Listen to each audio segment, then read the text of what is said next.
नमस्कार मित्रांनो, मंत्रिमंडळाच्या बैठकीमध्ये काल विशेष शिक्षकांची पदे निर्मित करण्यासंदर्भातचे भाष्य सुरू झालं आणि त्यानंतर विद्यार्थ्यांच्या मनामध्ये प्रश्न उभा राहिला, तो म्हणजे नेमकं विशेष शिक्षक पद म्हणजे काय? कारण यामध्ये देखील 4,860 पदे याचा उल्लेख आहे आणि पाठीमागे शिक्षण सेवकमध्ये देखील 4,800 सेम आकडा होता.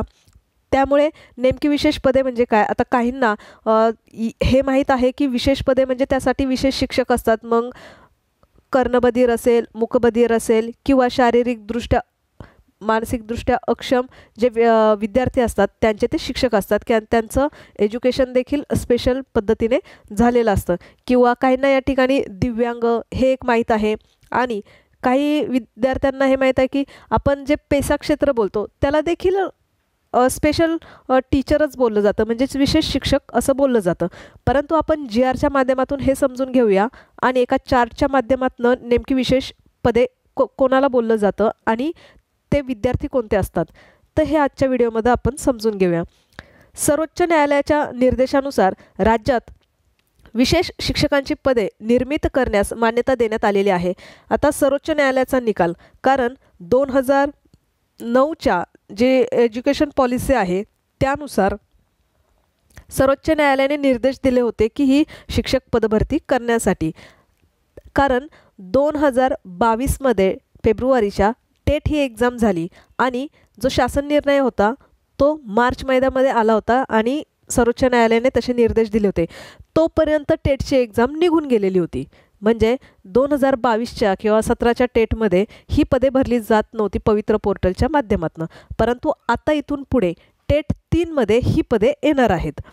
तर हा जो शासनाचा निर्णय आहे, सर्वोच्च न्यायालयाचा निर्णय आहे, तोच शासनाने काल मंत्रिमंडळामध्ये घेतलेला होता आणि या संदर्भात सांगितलेलं आहे की जो निर्णय दिलेला आहे त्या संदर्भात बिंदू मोजण्याचं काम सुरू करण्यासाठी.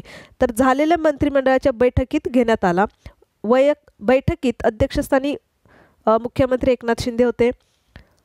सध्याच्या कार्यरत विशेष शिक्षकांचे रिक्त शिक्षकीय पदांवर समायोजन करण्यात येईल.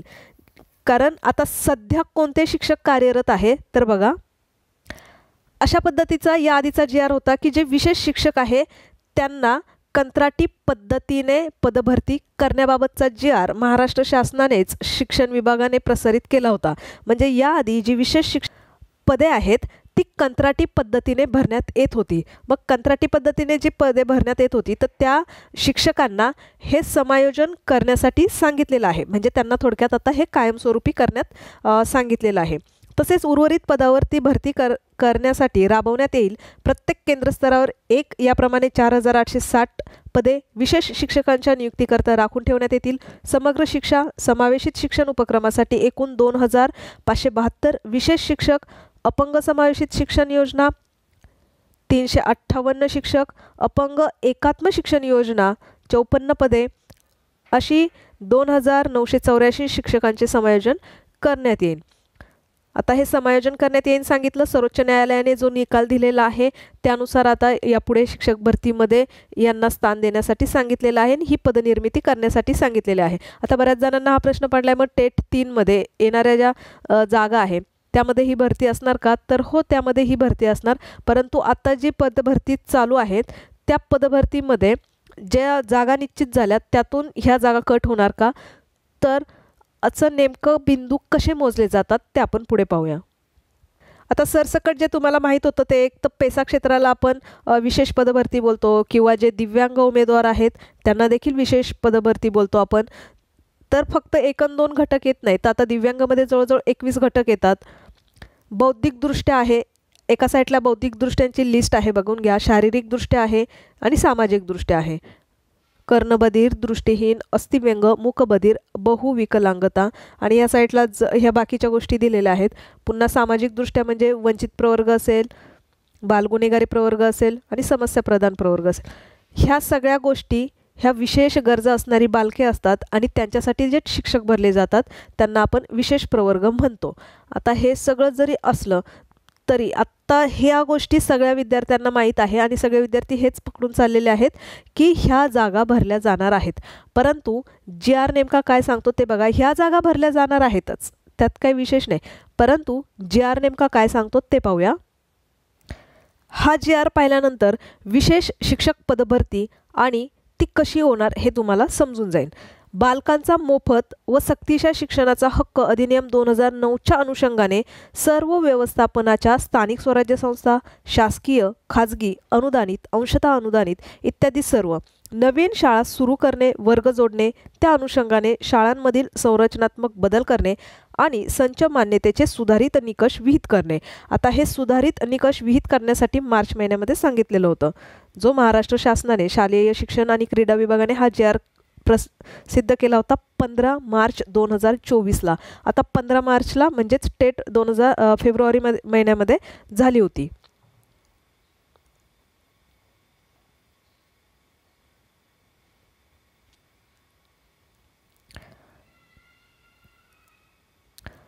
केंद्र शासनाच्या बालकांचा मोफत आणि सक्तीच्या शिक्षणाचा हक्क अधिनियम 2009च्या धर्तीवर जो कालच्या बैठकीमध्ये शब्द होता केंद्र शासन, तर तेच या प्रस्तावनेत दिलेलं आहे. केंद्र शासनाच्या बालकांचा मोफत आणि सक्तीच्या शिक्षण हक्क अधिनियम 2009च्या धर्तीवर महाराष्ट्र बालकांचा मोफत व सक्तीच्या शिक्षण हक्क अधिनियम 2011 तयार करण्यात आला आणि सदर नियम संपूर्ण महाराष्ट्राला लागू असेल. त्यानंतर आपण पुढे बघूया की 6 ते 14 वयोगटातील मुले असतील आणि 2009चा पुन्हा तोच शिक्षणाचा हक्क आणि सगळ्या शाळा, मग त्या स्थानिक स्वराज्य संस्था, खाजगी, अनुदानित, अंशतः अनुदानित सर्व शाळा. आता या ठिकाणी बघा, शाळांमधील संरचनात्मक बदल करणे, संच मान्यतेचे सुधारित निकष विहित करण्यासाठी शालेय शिक्षण व क्रीडा विभाग जो निर्णय निर्गमित करण्यात आले होते ते प्रत्येक वेळेसचे निर्णय याचा संदर्भ इथे दिलेला आहे. तर शासन निर्णयानुसार आवश्यक त्या सुधारणा करण्यात आलेल्या आहेत. तथापि सदर शासन निर्णयान्वये करण्यात येणाऱ्या पदनिश्चिती प्रचलित निकषांमध्ये अधिक सुस्पष्टता आणण्याच्या अनुषंगाने सर्व बाबींचा सर्वकष विचार करण्याकरता तत्कालीन अध्यक्षतेखाली शालेय शिक्षण मंत्र्यांची जी बैठक पार पडली, त्यांच्या माध्यमातून एक समिती गठीत करण्यात आली आणि त्यानंतर जे शिक्षक संघटना आणि लोकप्रतिनिधी यांच्याशी संच मान्यता निकषाबाबत चर्चा केली आणि 7/7/2022च्या पत्रान्वये संच मान्यता निकषाबाबतचा प्रस्ताव शासनास सादर केला. आता त्या अनुषंगाने राज्यात प्राथमिक, उच्च प्राथमिक, माध्यमिक विद्यार्थी पटसंख्येवर आधारित शिक्षक निर्धारित करणे आणि मग बाकीच्या गोष्टी वर्ग जोडणे, बदल करणे या शासनाच्या विचाराधीन होती. आता ह्या ठिकाणी कॉमन इन्फॉर्मेशन होती जी विशेष शिक्षकांसाठी देखील लागत होती. आता हा जो शासन निर्णय आहे ती आपण जी नॉर्मल शिक्षक पदभरती असते तर ती कशी 30 विद्यार्थ्यांमागे एक शिक्षक दिला जातो त्याची इन्फॉर्मेशन यामध्ये आहे. म्हणजे बिंदू नामावली नेमकी कशी मोजते हे देखील तुम्हाला समजेल. 1ली ते 5वीसाठी 20 ते 60 पटसंख्या असेल तर 2 शिक्षक त्यामध्ये नेमले जातात, परंतु कमीत कमी 20 विद्यार्थी असावे लागतात आणि पूर्वी म्हणजे त्याची पदास संरक्षण म्हणून कमीत कमी 20 विद्यार्थ्यांची पटसंख्या असावी लागते. 60 ते 90 असेल तर 3 शिक्षक नेमले जातात, 90 ते 120 असेल तर 4 शिक्षक नेमले जातात. अशी बिंदू नामावली ही मोजली जाते 1ली ते 5वी. त्यानंतर पुढे आपण 6वी ते 8वीची इन्फॉर्मेशन दिलेली आहे, बिंदू कसे मोजले जातात आणि याला संरक्षण देखील भेटतं.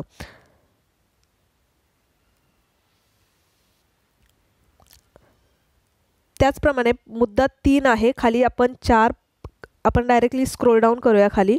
1ली ते 5वी, 6वी ते 8वी मुख्याध्यापकाची पदे आहे आणि 5 नंबरच्या पॉईंटमध्ये देण्यात आलेला आहे विशेष शिक्षक माध्यमिक शाळा. आता जे विशेष शिक्षक आहे ते बघा, इथे तुम्हाला त्याच्यात कोणती पदं असतात हे देखील तुम्हाला समजून जाईल. जे 1ली ते 10वी पर्यंत आहे त्यांच्यामध्ये विद्यार्थ्यांची संख्या 251 ते 500 अशी असेल तर विशेष शिक्षक कोणता? क्रीडा, कला, संगीत, कार्यानुभव, ICT. 251 ते 500 विद्यार्थी असेल तर त्यामागे एक पद हे क्रीडा शिक्षकाचं दिलं जातं. त्यामध्ये कला किंवा संगीताचं पद दिलं जात नाही, कार्यानुभव किंवा ICT कम्प्युटरचं शिक्षक पद यामध्ये दिलं जात नाही. 251 ते 500 विद्यार्थी संख्या असताना आणि नॉर्मल शिक्षक पदभरतीमध्ये 30 विद्यार्थ्यांमागे एक शिक्षक दिला जातो. 60 मागे 2 शिक्षक असा त्याचा एक रेशिओ आहे, तसा तो बिंदू मोजला जातो. परंतु आता बघा की आणि हा एकच शिक्षक हा बाकीच्या वर्गांवर देखील काम करत असतो. म्हणजे 1ली ते 10वी. आता 500 ते 750 एवढे विद्यार्थ्यांची संख्या असेल तर क्रीडाचं एक दिलं जातं आणि कला, संगीत, कार्यानुभव यांची देखील एक पदे दिली जातात. त्यानंतर 750 ते 1000 असेल तर क्रीडाची 2 पदे दिली जातात. कला, संगीत, कार्यानुभव त्यांची देखील पुढे पुढे एक पद दिलं जातं. 1000 ते 1250 असतील तर क्रीडाचे 2 आणि मग कला आणि संगीतचं 2 आणि मग कार्यानुभवचे 2. म्हणजे भरपूर विद्यार्थी संख्या असेल तर आता ही पदे तशी त्या प्रमाणात पुढे वाढवली जातात. किती विद्यार्थ्यांमागे किती शिक्षकांची संख्या आहे असं.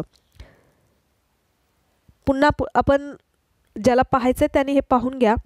त्यानंतर आपण पुढे 8वी ते 10वी या वर्गाचा विचार केला तर 150 ते 500 विद्यार्थी संख्या असेल तर एक क्रीडा आणि बाकी कला, संगीत, कार्यानुभव आणि कम्प्युटरचं पद दिलं जात नाही. 500 ते 750 असेल तर तिघांचीही एक पदं दिलं जातात.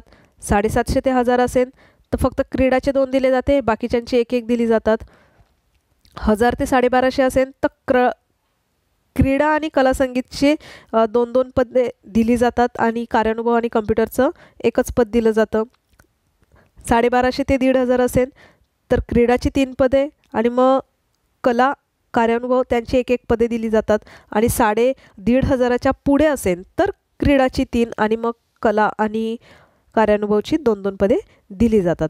असे हे बिंदू मोजले जातात आणि ती ही शिक्षक पदभरती आहे जे मंत्रिमंडळामध्ये निर्णय झालेला आहे. तर जर आपण पुढचा विचार केला तर ह्या शिक्षकांना बाकीची पदे देतील का? तर बघा 5.1 मध्ये सांगितलेलं आहे की शारीरिक शिक्षण या विषयासाठी शिक्षक नियुक्त करताना पूर्ण वेळ शिक्षकाच्या किमान 50% शारीरिक शिक्षण या विषयाचा कार्यभार आवश्यक राहील. अशा नियुक्त होणाऱ्या शिक्षकास उर्वरित कार्यभार त्याच्या पदवी स्तरावरील अध्यापन विषयाच्या नुसार राहील. म्हणजे त्या शिक्षकाचं ग्रॅज्युएशन ज्या सब्जेक्टमधनं झालं तर त्यानुसार त्यांचा उर्वरित कार्यभार हा असेल. 6वी पासूनच्या पुढील सर्व इयत्ता विचारात घेण्यात येतील. नियुक्त करण्यात येणारा शिक्षक 9वी 10वीच्या गटातील असेल.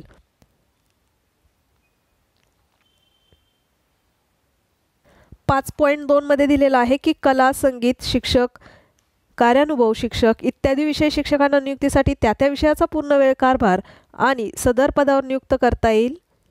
त्यांची गणना 6वी पासूनच्या पुढील सर्व इयत्ता विचारात घेण्यात येतील. नियुक्त करण्यात येणारा शिक्षक 6वी ते 8वी गटासाठी असेल. त्यानंतर उपरोक्त तक्त्यात नमूद केल्यानुसार ज्या शाळांना कार्यभारा अभावी विशेष शिक्षक मंजूर होणार नाही, म्हणजे ज्या शाळांच्या पटसंख्ये विद्यार्थ्यांची संख्या कमी असेल आणि त्या ठिकाणी शिक्षकांचा मंजुरी मिळणार नाही, तर अशा शाळांच्या बाबतीत काय तर नजीकच्या शाळेतला जो शिक्षक आहे विशेष शिक्षक मॅपिंग करून उपलब्ध करून देण्यात येईल. म्हणजे बाजूच्या आजूबाजूच्या कमी अंतरावरचा जो शिक्षक असेल तर त्या शिक्षकाला ह्या शाळेमध्ये मॅपिंग केलं जाईल. 5.4चा मुद्दा बघा. जिल्हा परिषद शाळांसाठी विशेष शिक्षकांच्या अनुषंगाने गट स्तरावर चिल्ड्रन विथ स्पेशल नीड शिक्षक व केंद्र स्तरावर एक क्रीडा शिक्षक उपलब्ध करून देण्यात येईल. जे कालच्या मंत्रिमंडळाच्या याच्यामध्ये मेन्शन केलेलं आहे, जे सुरुवातीचंच फर्स्ट पेज तुम्हाला दाखवलं होतं ते. उपरोक्त तक्त्यामध्ये नमूद अनुज्ञेय होणारी विशेष शिक्षकांची पदे राज्यातून एकूण पायाभूत पदांच्या मर्यादेत मंजूर केली जातील. आता यामध्ये बिंदू नामावली कशी मोजली जाते तर ते खाली दाखवलेलं आहे. आता यामध्ये देखील तुम्हाला दिसून येईल 15 ऑगस्ट पर्यंत त्यांच्या स्तरावरील कार्यवाही पूर्ण करतील आणि संच मान्यतेची कार्यवाही पूर्ण करून संच मान्यता 15 ऑक्टोबर पर्यंत वितरित करण्यात येतील. 10 नोव्हेंबरपूर्वी अतिरिक्त ठरलेल्या शिक्षकांचे समायोजन पूर्ण करण्यात येईल. आणि सदर शासन निर्णय हा 2024-25 पासूनच्या संच मान्यता करण्यात याव्यात.